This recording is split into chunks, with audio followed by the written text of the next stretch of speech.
Wala pa ring takas sa kanyang mga kontrobersyal na pahayag. Si Pasig City Congressional Aspirant Attorney Ian Sia matapos libulog ngayong araw ang grupong Gabriela sa Korte Suprema.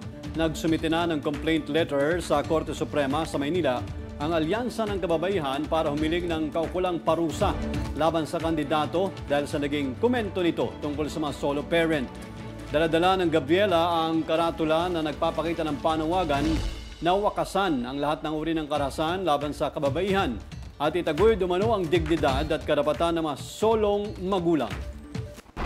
Na isang kandidato sa Pasig para sa pagka-congressman. Naniniwala tayo na ito ay hindi lang isolated case kasi meron din tayong na-monitor nito lang mga nakaraang araw. Si Misamis Oriental Governor Unapia ay nagpahayag din ng kanyang kontra-kababaihan, misogynist at sexist remarks sa isang campaign sortie.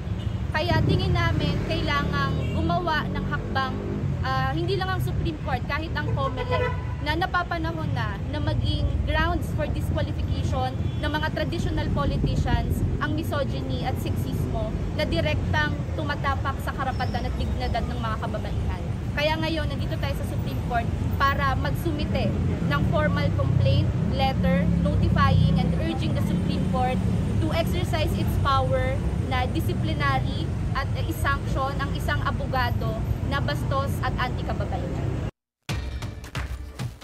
Samantala, humingi na po ng pamanhin si Sia sa kanyang ginawang biro sa isang press conference. Aminado si Sia na hindi swak sa caucus ang kanyang sinabi at naintindihan naman niya ang pinagdadaanan ng mga single mother. Napitikan na rin si Sia ng Department of Social Welfare and Development kung saan sinabi ni DSWD Secretary Rex Gatchalian na wala man itong nakikitang nakakatawa sa munibiro ni Sia.